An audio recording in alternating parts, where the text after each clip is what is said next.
Let's go to Philippians. Philippians chapter 2.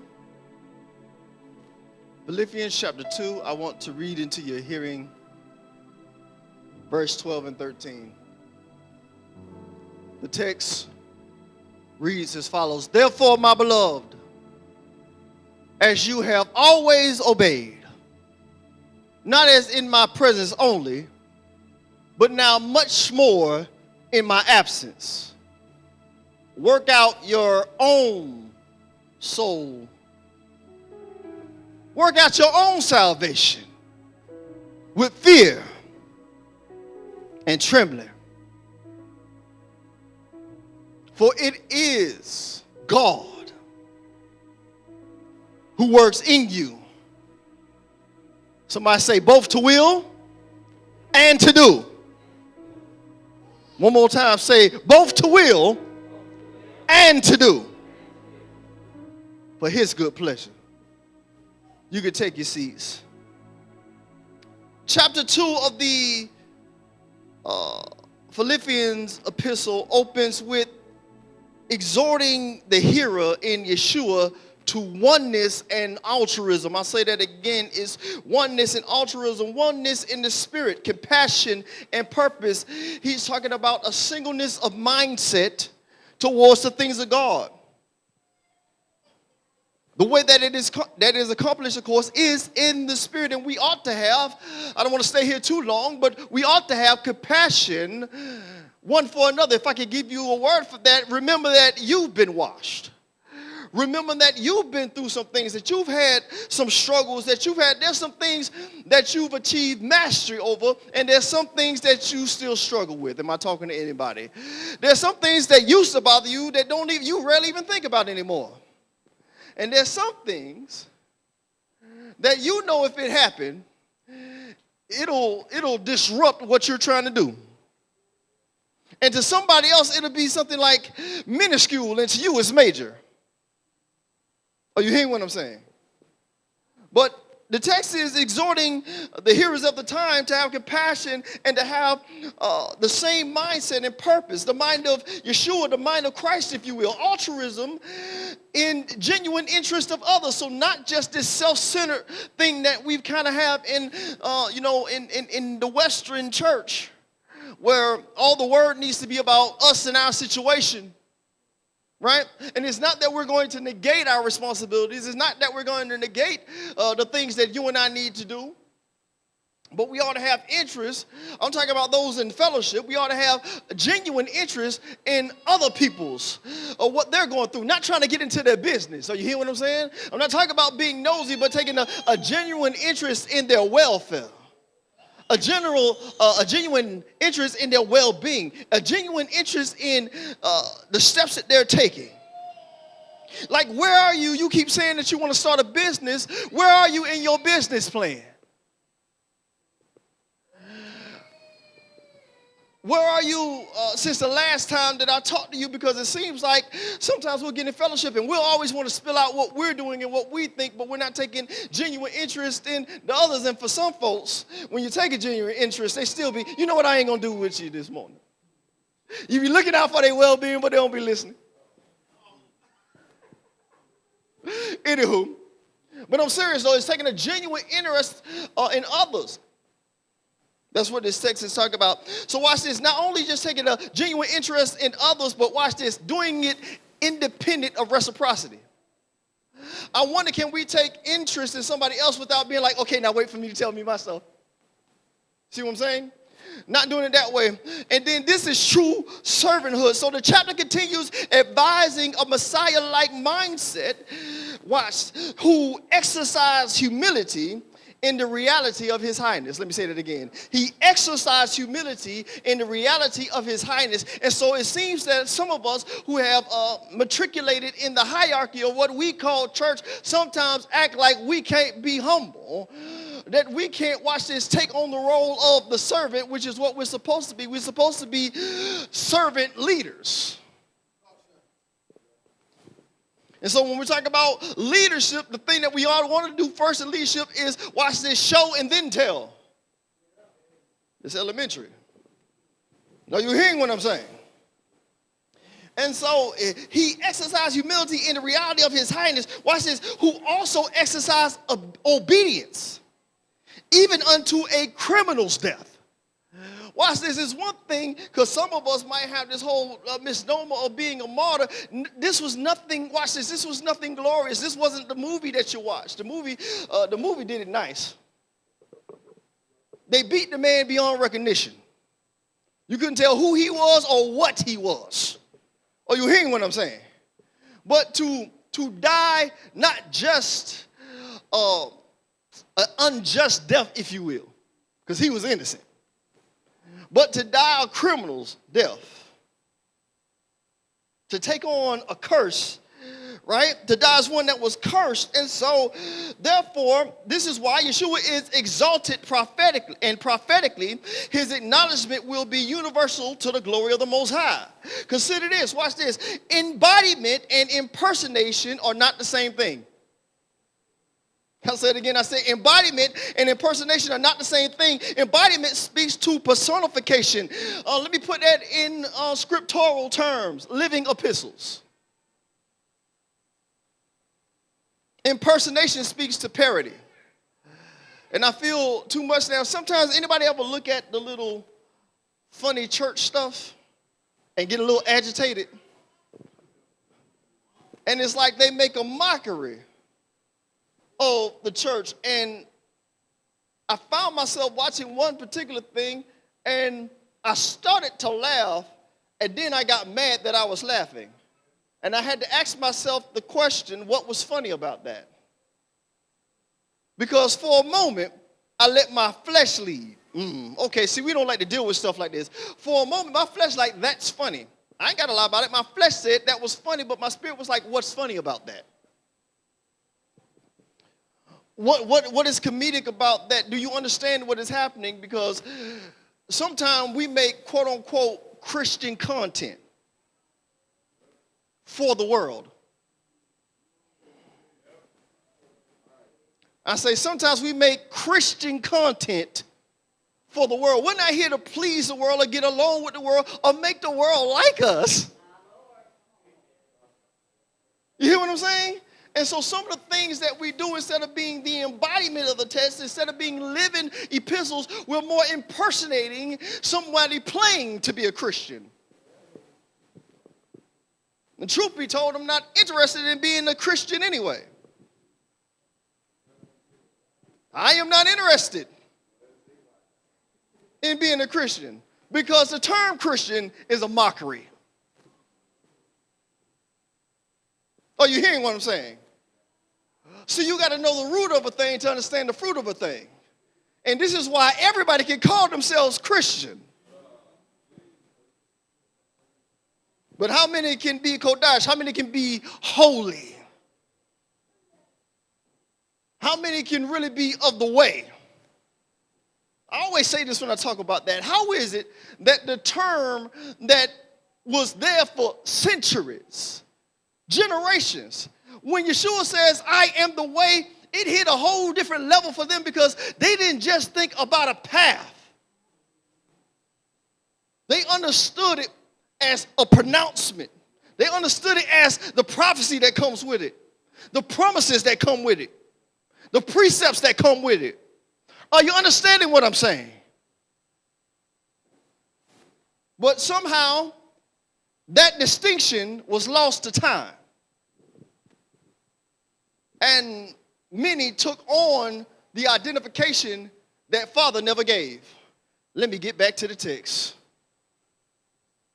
It's an impersonation. It's not an embodiment. There is a difference.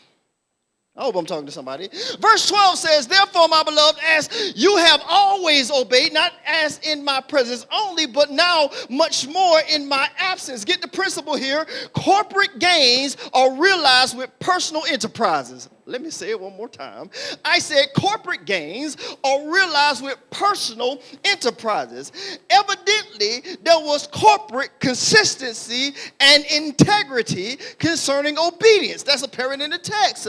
Consistency is steadiness in a way of conduct. You could be a consistent knucklehead.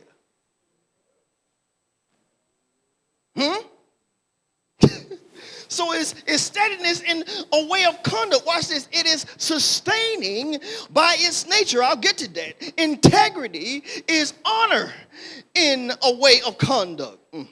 It is independent of observation, which means that when you're really trying to honor a thing, you're not watching for who's watching you. You're not waiting to be who you really are behind the scenes. Are you hearing what I'm saying? You don't just try to become something when you show up. Okay.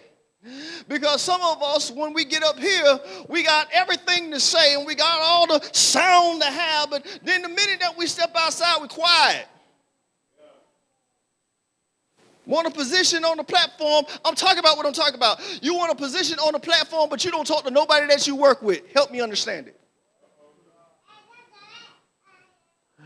We want our gift to be seen, but you ain't witness to the sons and daughters in your house. Huh? We want everybody to see how God is working through me.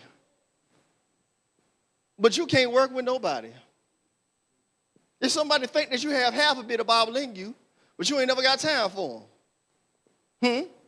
Oh, but you're a servant.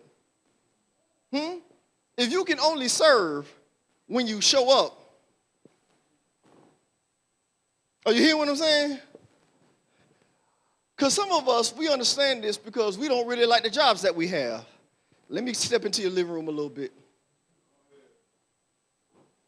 Some of us, I ain't going to look at nobody because I don't want nobody to think I'm talking about them. Some of us show up to our job and wait. That's an hour. See, you hear that sign? So that's 2, right? Some of us show up to church the same way. I'm in my clothes now. About time. Oh, you hear what I'm saying? This is a side note. I wonder why some of us are so driven to the misnomer of completion. What do I mean by that? We're so ready to get through that we have not seized what is here now. Are you hearing what I'm saying? And a lot of times this comes to play when we see the result of somebody who's been doing a thing for years and we want to be where they are without doing what they did. Are you hearing what I'm saying? I went to the store and a young man was at the thing and I'm just dressed in a polo shirt and some slacks and shoes. I wasn't even doing nothing fancy. And he said, why are you dressed so formal? Now he's at a place of work, but he doesn't look like it other than him being behind the counter. It's just what it is. That's what I saw, right? And he said, you look so formal. I said, not really, this is just regular office wear. He said, well, if you don't mind me asking, what do you do for a living? And I told him, by the way, I didn't say pastor. All right. I don't make money from this. True story. So when I told him what I did for a living, he said, how did you get there? And I said, where I am now? And I looked him dead in his eyes. I said, 15 years. This is going to make sense in a minute. And he said, well, how did you get started? I said, just take something that gets you in the door. Are you hearing what I'm saying? I sit down at a desk now and code pretty much, right? But I started the same general thing, running cable in a ceiling. Now, it could have been like, I have done this for this many years and I have these certifications, or I could just be like, you know what? Let me just get started. Are you hearing what I'm saying? And along the way, I had different ones helping me out to get into different places that I need to be. But the point that I'm making is it took some time to work my way up. It took some time for things to work out the way that they were going to work out. My part was I had to keep working. I just want to encourage somebody, keep working. But while he was there, I said, if you really want, this is the point. If you really want to start, there's some classes that you could take that'll get you started. They're not even that costly. It's going to cost you something. But they're not that costly. These 2 certs, I told him 2 certs, these 2 will get you in the door. And you know what he said to me? Well, I don't like reading like that. And I said, fine, I get it. Do you know how you learn? Well, then you have no excuse now because you can get on YouTube University and learn about anything. So don't tell me that you can't do something because you don't like the way a thing is done. But here's the truth of the matter. At some point in time, you're going to have to get over the fact that you don't like to inform yourself. Okay. At some point in time, you're going to have to get over the fact that you don't want to put the work. Okay, let me get back to the text so y'all think I'm fussing with y'all. But are you hearing what I'm saying? The truth is, ladies and gentlemen, that consistency and integrity never seek exception, escape, or excuse. One more time. I say consistency and integrity never seek exception, escape, or excuse. It seems like every time that we're called to do the things of God, we got some kind of raggedy excuse. I thought I should have. I thought I should be. I'm not like so-and-so. So what? If he needed another them, he would have made them. If he wanted another them, he would have made them. You are uniquely and wondrously made to be who he called you to be. Are you hearing what I'm saying? We want to escape from it because, again, sometimes it's the weirdest thing with getting started. Sometimes we're quick to get started, and sometimes it takes us forever. Right? And for the people who take forever to get started, it seems like they never get started. And then the people who do start, they flame out quick. Right? We are some of the most startup people that there are. You will start up a business, an idea, or this or that, or whatever have you. You was going to write that book 10 years ago. You was going to make that record 10 years ago. Huh? And you got all these things that you keep saying, well, you got to understand. What I'm understanding is you don't want to you know what? You don't want to put the work in. Side note, so watch this. It's interesting. It's interesting in weightlifting that gains equate to improvements in the body. I hope you hear me by the Spirit. I say in weightlifting, gains equate to improvements in the body. These gains are realized through something called micro tears. Roy, help me here. I say these gains are realized through micro tears that occur during exercise. So watch this. When you're exercising, this thing called faith, you're going to tear some stuff up. Are you hearing what I'm saying? Anybody ever try to live for a little bit? Heard of a thing called atrophy? It's like, hold on, I didn't feel it while I was doing it. But after, wait a minute. Especially if you've been away from it for a while. Why does that hurt today? Because you haven't been working it enough. And some of us struggle with prayer because you just tried yesterday and now you wore out. God help me. Devotion don't put you to sleep because you never worked that muscle. Huh? How do I get started devotion? Open up your Bible. Proverbs and Psalms will be real good once you start on. Start at Genesis. Start at Matthew. Just start. Are you hearing what I'm saying? And some of us like, how am I going to get? Start. Are you hearing what I'm saying? You got to start. Are you hearing what I'm saying? Oh, there's so many ways I could go, but I'm trying to keep this thing in line. Are you hearing what I'm saying? And so the body tears, help me. I need y'all to hear me spiritually. I'm talking naturally, but I need y'all to hear me spiritually. So the body repairs the tears. Subsequently, mass and strength increases. So as your body is repairing itself, I got to say what it is. I walked in and my cousin asked me, she said, you done put on some weight. You been exercising. I almost flexed. I didn't do it. My flesh. I almost feel like, you know, a little something. Just a little something, just a little bit. You know what I'm saying? Hood.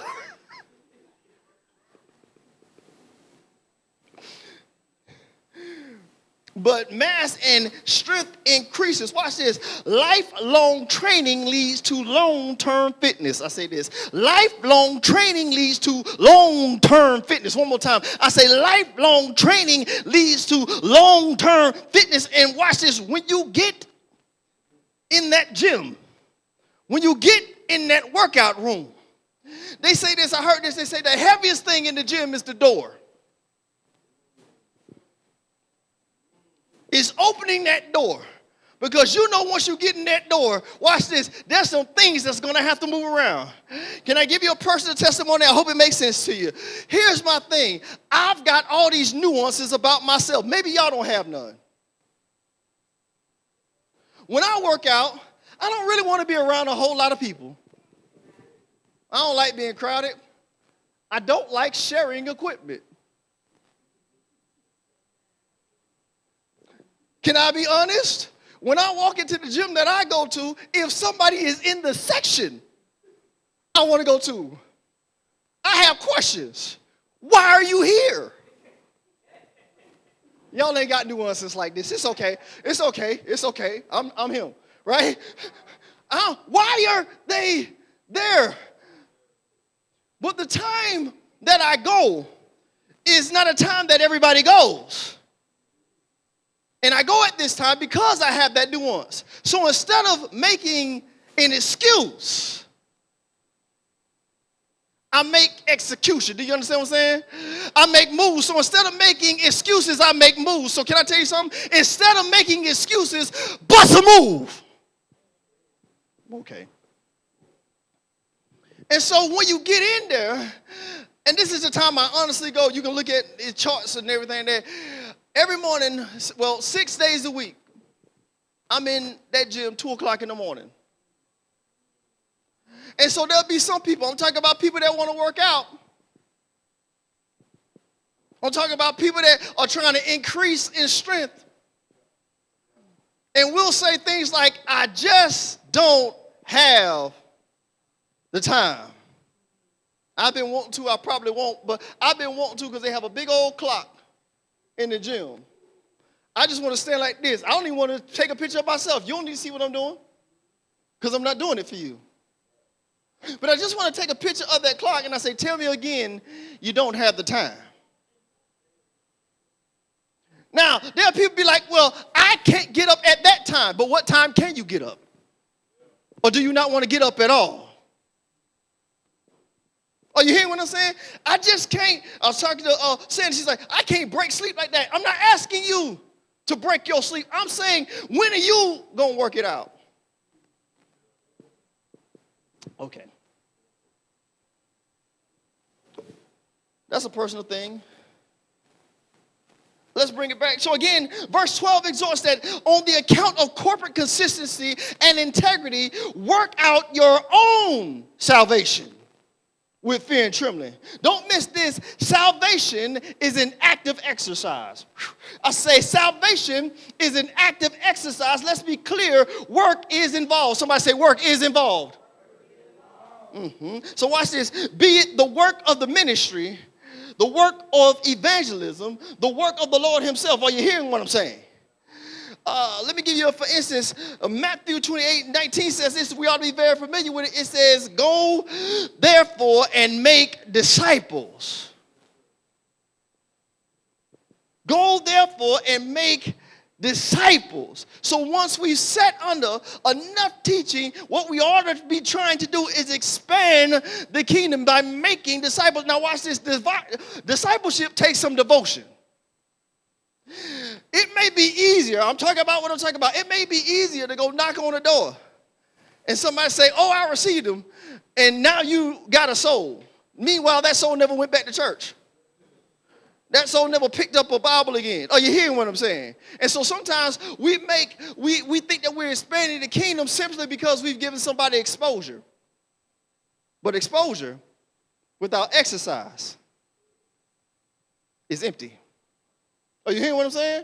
So just because, and that goes for us too, just because we've been exposed to the word doesn't mean we're exercising it.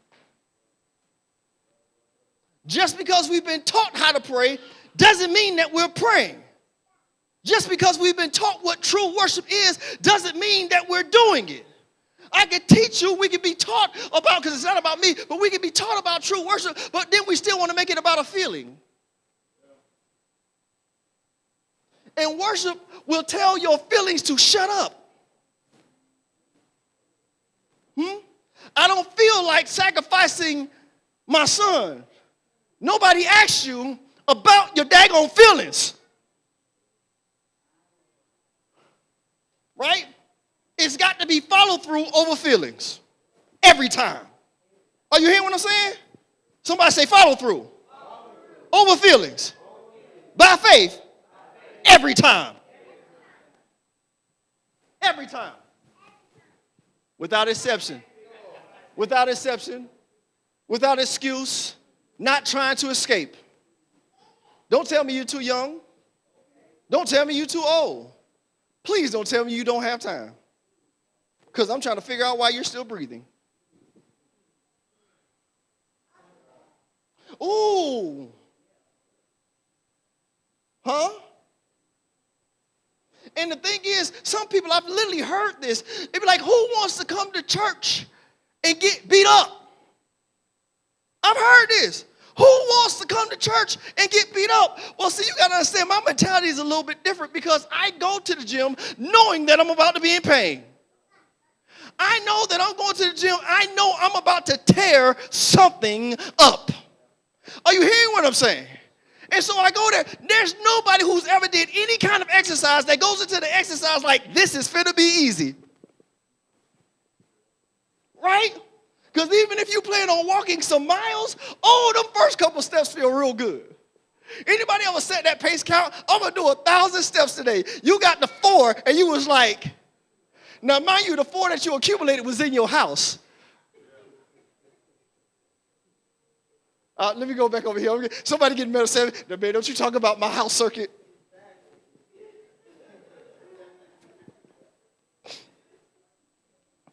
Look, trips from your bedroom to the refrigerator do not count.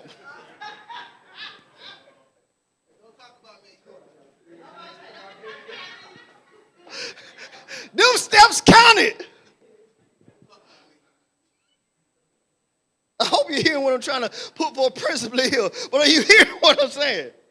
It's something else. And so watch this. John, let's get some text in. John 6:28 and 29, Yeshua was asked a question. Because I know you're saying, okay, you're talking about work. Well, what are you talking about? The same question, a similar question was asked of Yeshua in John chapter 6, verses 28 and 29. Yeshua was asked the question, what shall we do that we may work the works of the Most High?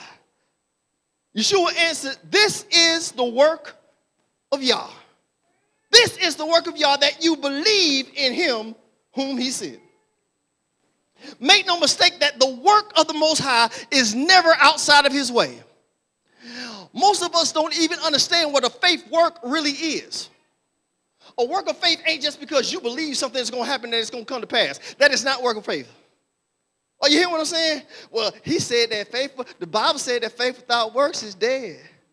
You think you can put your faith in an ungodly thing? Watch this. An unordained thing? An unallowed thing?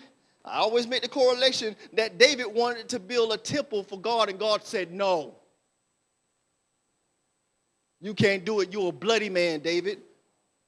So this man, I need you to understand the complexity of this. Watch this. Not complicated, it's just complex. That David is known as a man after God's own heart. And he said, you can't build my sanctuary. Every king that was in line, am I talking text? Every king that was in alignment with God, even generations after David's death, was said that you are a son of David. And anyone who was wicked would say, you are not like your father David. But David couldn't just do what he wanted to do, even though what he wanted to do was in the will of God. It just wasn't in the will of God concerning him.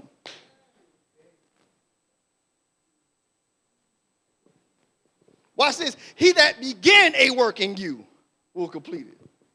But just because a work began in you doesn't mean it was him. even if you thought it was about him. God, that's good to me. Because he thought it was about, anybody want to test me on that David thought it was about God? He knew, he said, this is about you. I want to build a home for you. And the Lord says, no. At the same time, you're a man after my own heart. And so sometimes we think that, God, I've done everything that you want me to do, and now I want to do this. I'm talking about the things of God. I ain't even talking about some raggedy sin junk. I'm not even talking about the stuff that we do amiss. I'm talking about things that we want to do for the kingdom. And this is something that he literally wanted to do for the kingdom. God said, not you. So how much more when we step out of the things that are in the will of God? When we want to be places that we shouldn't be, with people that we shouldn't be with. Praying to God, talking about some, God, if you would just what? Compromise your integrity?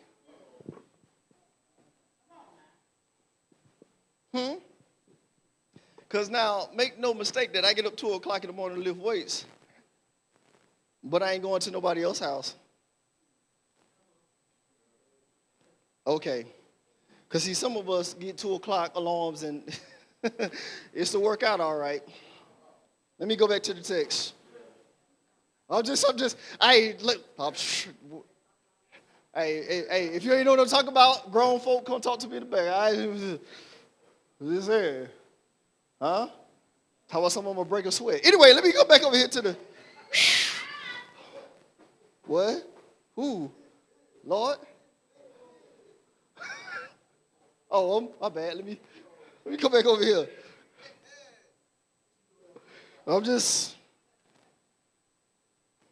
The work of the Most High is never outside this way. That's the point. Watch this. The technique, I got to move. The technique is in his testimony. I say the technique is in his testimony. Watch this. There's a proper form. He told us, watch this, you haven't got some of this thing because you haven't asked it in my name. And we think that we can ask something in his name just by putting Yeshua HaMashiach. Or we can put his name on it, Yahushua HaMashiach. Huh? We think because we put his name on it that he going to be good with it. Are you hearing what I'm saying? And so that's what we think that praying in his name means. Just like some folks think praying in the Holy Ghost is saying, Hika Mashata Marotos, Moif, XF8, Yamaha. That's what. Right? Wakanda forever, Cowabunga, all that stuff. And we think that that is praying in the Holy Ghost. You can say all that stuff that you want to, but if we are not in the spirit of the Holy Ghost, if we're not in the spirit of the living God, you are rambling a bunch of nothing. I will say it to anybody. I'm not against tongues at all. Heavenly language and ones that were not learned from Babel. Anywho. What I'm saying is this.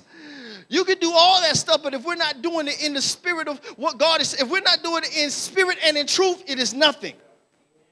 Are you hearing what I'm saying? Praying in the Holy Ghost ain't going to have you asking God for something outside of his will. You cannot pray in the Holy Ghost and pray amiss. Can't be done. Can't be done. But there's a proper form. There's a proper posture. Watch this. In addition, there's intake. Now, if you want to get really down in there, then there's certain things you start limiting yourself to intake, right? Because of whatever you're trying to do. And then there's also the thing of rest. But there was something that I was showing a gentleman this morning, and if you do it properly, you'll literally feel it. Now, this is for instructional purposes only. I want everybody to take their arm like this here. Take your arm out. I want you to make a fist. I simply want you to flex your wrist down as hard as you can. Now, pull up. Now, I want you to release that same wrist. I want you to make that face again, curl it up like you would normally try and make a muscle. Now, curl it back up. Why is it that you didn't feel resistance that time? If you do this, making the muscle, you don't make any muscle. But simple technique.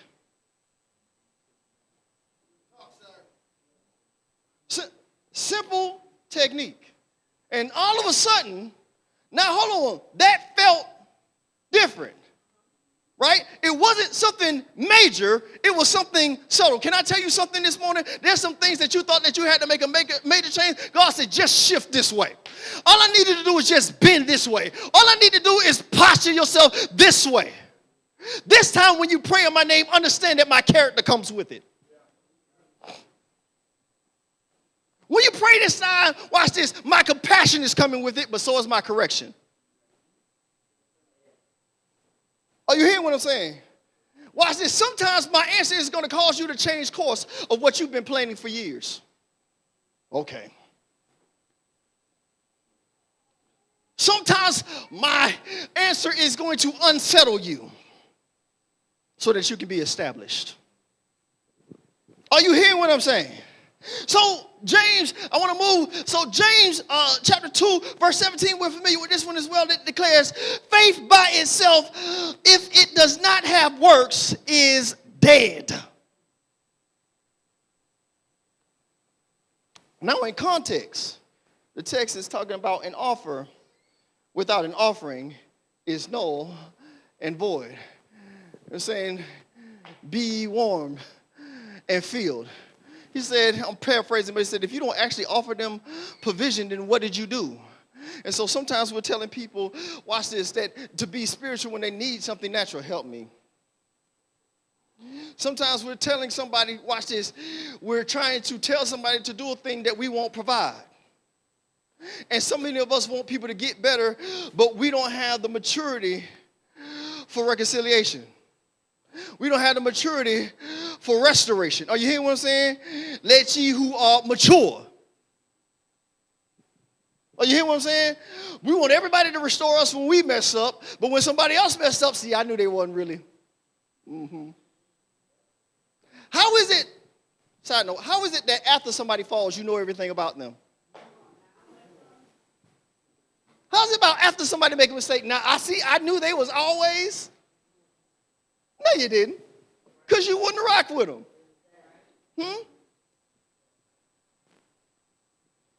There's no such thing as post-discernment.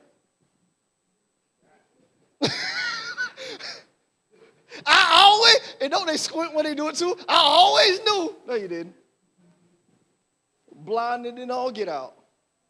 Didn't see nothing. How you going to have discernment without the Spirit of the Most High? But you can't even have a conversation. Anyway, let me come back over here. Just some of us are hollow instead of hallowed. Let me say it again. I say some of us are hollow instead of hallowed.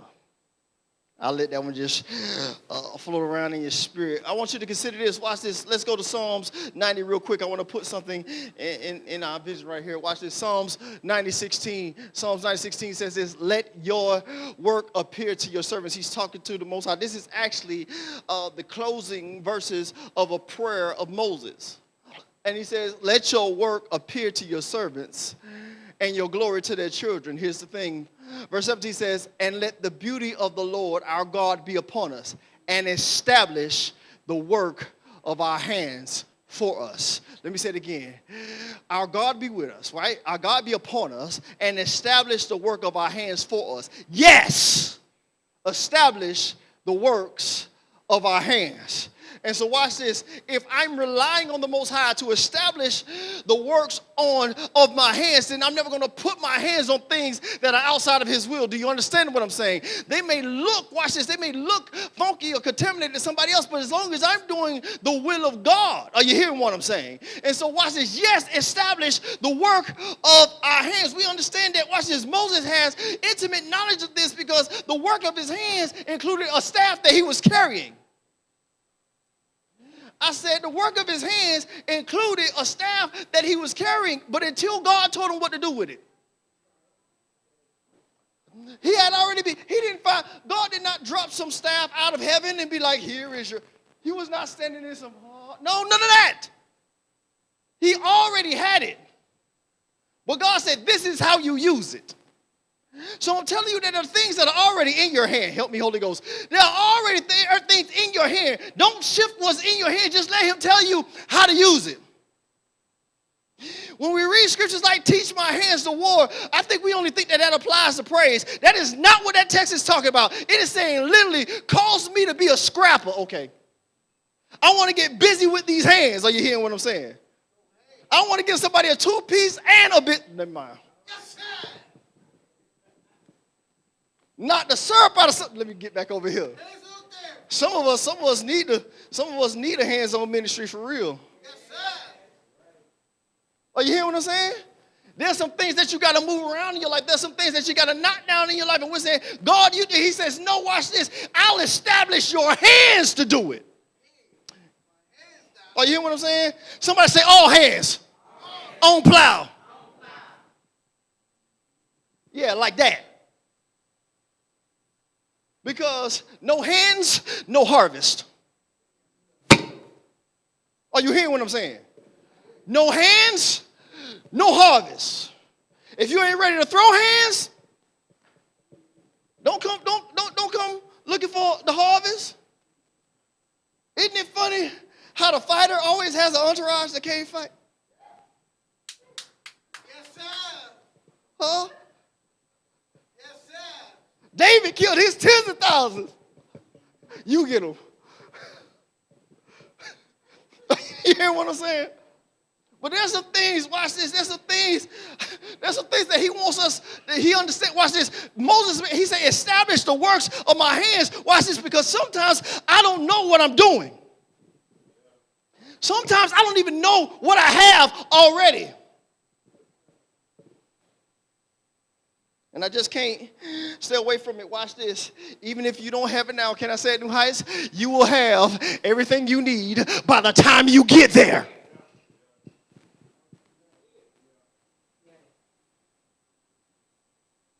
It's not about bodily exertion. It's about the body in service. Did y'all catch that? So watch this. We talked about this, that exposure without exercise bears no effect. I'll say it again. Exposure without exercise bears no effect. I could give you this word. I could be on point. I could get every Greek definition, every Hebrew definition, every correlation, every metaphor, every allegory. Absolutely correct. I can have divine revelation, all that I want, if I don't apply it. Then what was it for? Are you hearing what I'm saying? So we gotta have exposure to the will of God, to do the will of God. We gotta have exposure to the ways of God, to do the ways of God. But again, exposure without exercise bears no effect. Again, the text says, work out your own soul salvation with fear and trembling. Let me give you an example of what this trembling and this fear is talking about. Psalms 2:11 says, serve the Lord with fear and rejoice with trembling. As honest as we need to be with God, as earnest as we need to be with God, we also need to remember who we're talking to. Are you hearing what I'm saying? And so I kind of correlated to when I would talk to my father about life, my natural father. And I would talk to him, and sometimes my voice would elevate, and he would know that I was irritated. And sometimes I was towing the line, borderline disrespect. And then, before he would even say anything to me, before he would even look at me, I would remember who I'm talking to. So I'm not telling you not to be frustrated, because that would be the wrong kind of relationship. If you can't sometimes just, have your moment. If you can't have your Father, why hast thou forsaken me moment? Are you hearing what I'm saying? Those moments are going to come about, but don't you ever forget. Don't forget. Brought you in this world, he'll take you out. No, for real. So what are we talking about? We're talking about a necessary measure of reverence, a responsive and active reverence. Are you hearing what I'm saying? This is what I want to make sure that we get and we take home with us, that we have an active and responsive reverence. What do I mean there? That it's active so that as I'm approaching him, I know who I'm approaching. And when he says, whatever he says, I respond in like kind. If he says no, say thank you. If he says yes, I know that's an easy thank you. If he says wait, don't you wait to say thank you.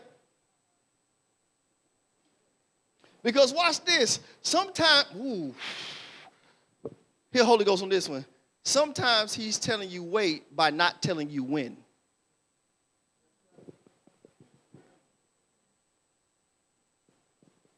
Do you receive that? Sometimes that he's telling you wait by not telling you when.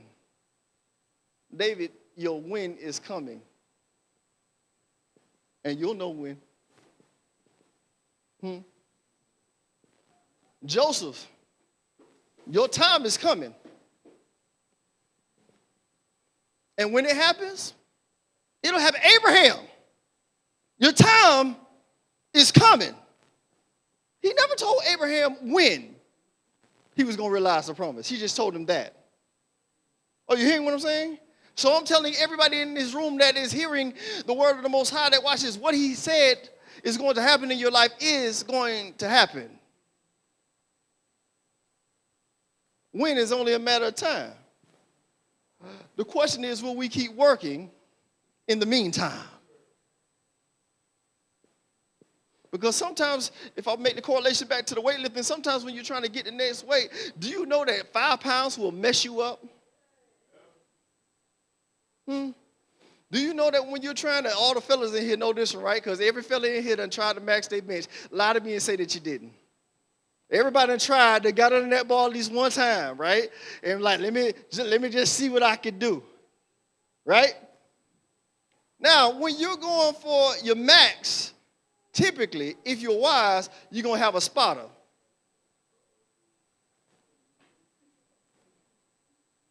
But anybody ever try to go and lift something that you know was a bit too heavy for you? Right? And you tried to move it, and then it got stuck. And you had to slide that joker, and then you hoping nobody see you slide from underneath that bar. And you went through all that, nobody even looking at you, but you're embarrassed anyway. Right? And you went through all that simply because you didn't have the wisdom enough to be like, you know what? I am trying to do something that I haven't done before. Maybe I could do it if I just have somebody. Maybe I might not even need the assistance. Maybe I just need the confidence of knowing that, watch this, somebody else's hands are there. Did you hear what I just said? I don't necessarily need you to help me. I just need to see your hand. So can I ask the church, watch this, I can't lift this ministry by myself. Can you please give me a doggone hand?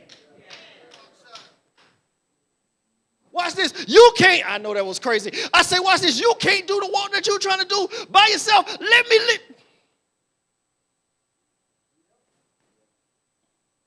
Somebody who ain't too proud to say, I need a spotter. I need a spotter. Hey, look, look, make sure that I don't crush myself in this attempt to be greater.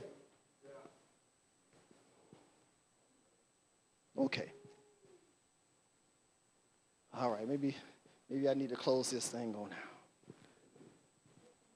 But when we're speaking to, again, working out our salvation with fear and trembling, it is the fear, it is the necessary reverence, it is the active and responsive reverence of the Most High, that when I'm approaching him and when he answers, watch this, I always stay in the posture of reverence. I stay in the heart posture of whatever you say. I stay in the heart posture of your will be done. I stay in the heart posture of nevertheless, even when I agree. Okay. Are you hearing what I'm saying? So here's another note real quick, that when we begin to work out consistently, I'm talking in the natural and in the spiritual, when we begin to work out consistently, somebody say consistently, with integrity. That means I'm working out whether somebody sees me or not. And I told you my personal preference is I'd rather be in the gym by myself. I'd rather be in the gym with a few people around. Why? Because I need to work through the stuff that I need to work through. Sometimes my wife works out with me and she doesn't like some of the workouts that I do. She's like, that hurts. And I said, well, you don't have to do that one. And she does it. right? And this is what we get misconstrued. There's so many different ways to do certain exercises, right? And sometimes we're trying to get somebody to do it the way that we do it. And it's injuring them. And we're saying if you don't do it this way, you're not going to grow. Meanwhile, they could have did that same exercise on a different machine.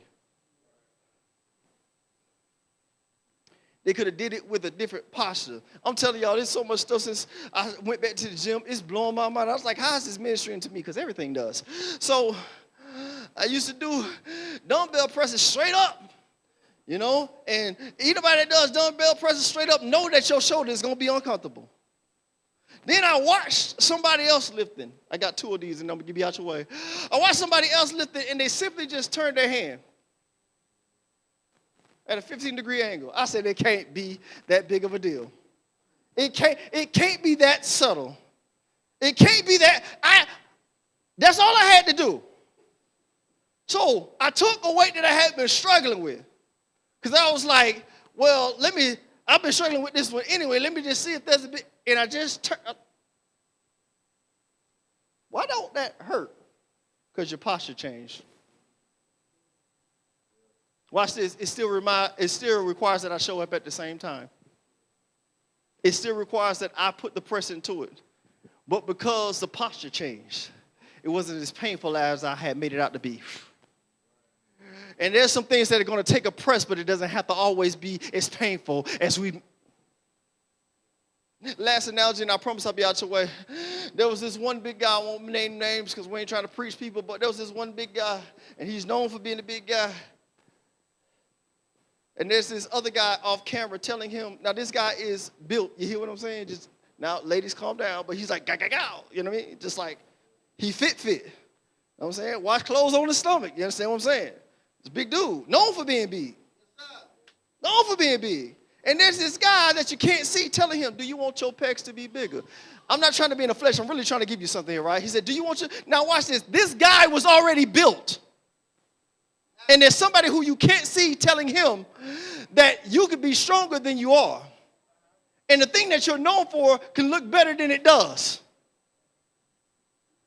I didn't see the person, and I'm like, ain't nowhere in the world that you trying to tell this man that he could be better. And he simply told him, fast forward, he simply told him to make a minor adjustment on his press. And when he made that minor, I told my sister about it the other day. I said, just try this. She's like, ooh. And I told her the same story. So here the thing was, when the guy that was off camera finally came on camera, he was about a head above the other dude and bigger.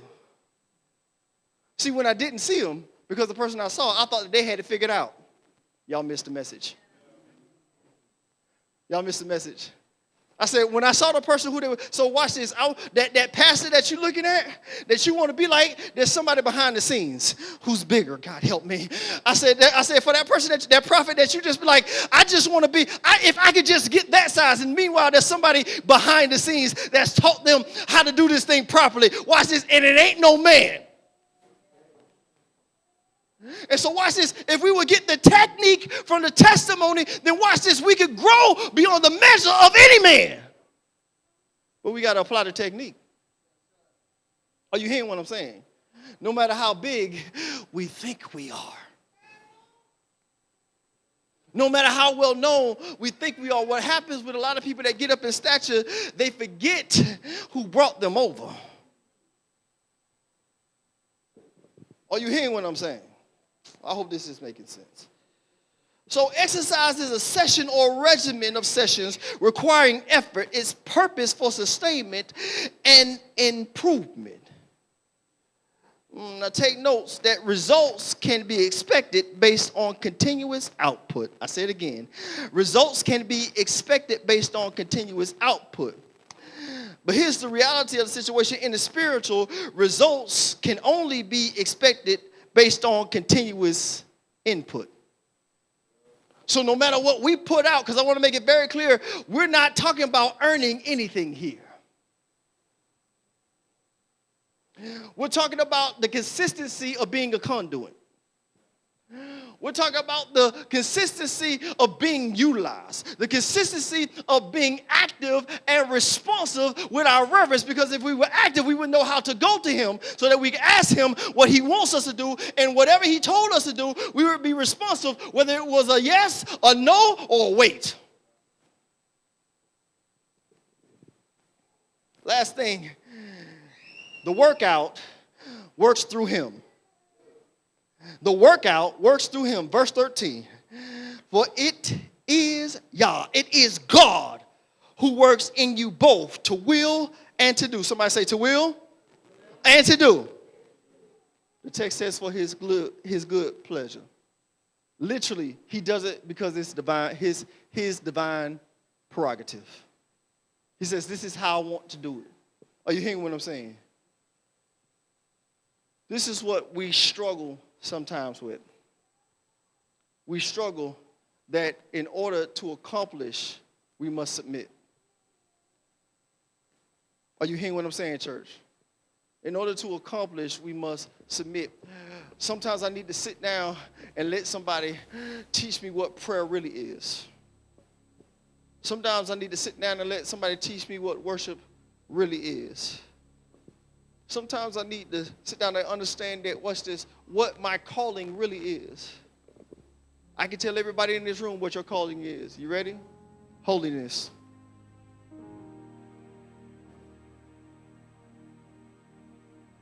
What is holiness? Holiness is separation. Holiness is being ready and willing to watch this, to make sure that even if it's uncomfortable to others, that you carve out a time. You carve out a time that you can work out this salvation with fear and trembling. That you let him change your regimen. That you don't, watch this, you don't allow yourself to plateau, because there's been too many of us that have plateaued in the spirit. Are you hearing what I'm saying? And what happens when you plateau, at least in working out, is that you've got to a point now where you're consistent, but you're not growing. And you know why you're not growing? Because you're lifting the same weight you've been lifting for years.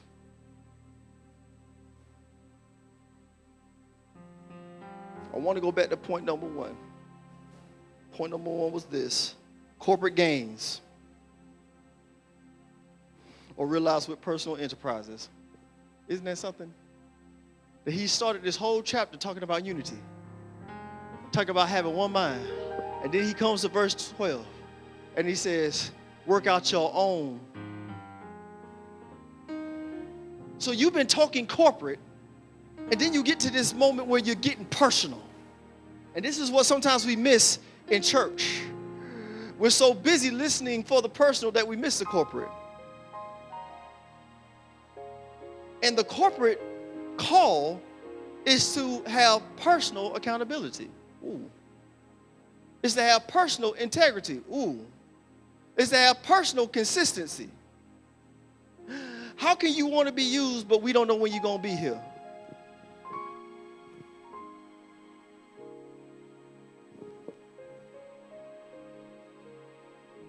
How we expect to grow in the things of God when we won't be even consistent in our study? We won't be consistent in our prayer life. We want to be consistent when we're seen.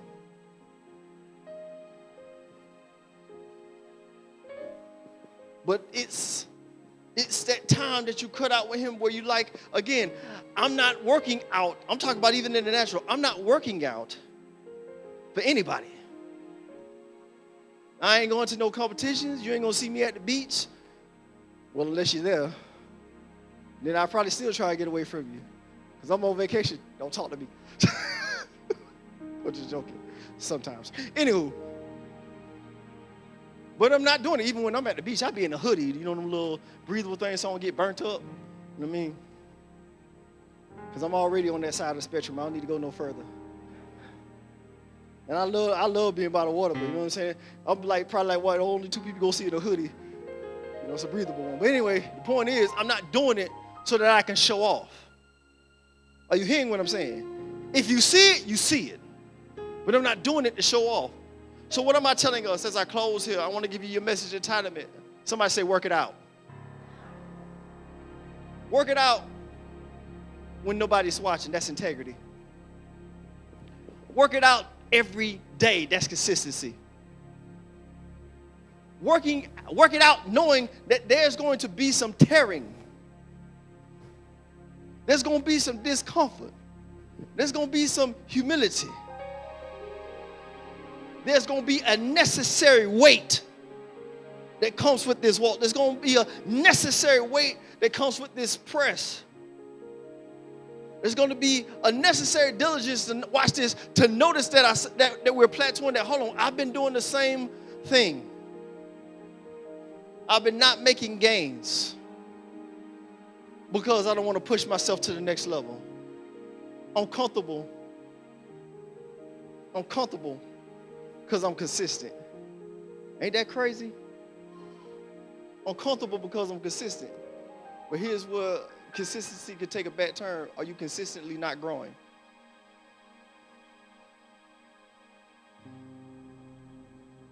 That's why it has to be consistency. What Paul is talking to the church about is consistency with integrity. The consistency to be like, look, that whether Paul was there, he wasn't there, and he said even more so when I'm not. So watch this. How about we work it out even more so behind the scenes? Why don't we work it out even more so when we're not in front of leadership? Why don't we work it out even more so, watch this, when nobody can hear us pray, when nobody can hear us sing, when nobody is watching our study? Are you hearing what I'm saying? Give God a hand clap of praise right there.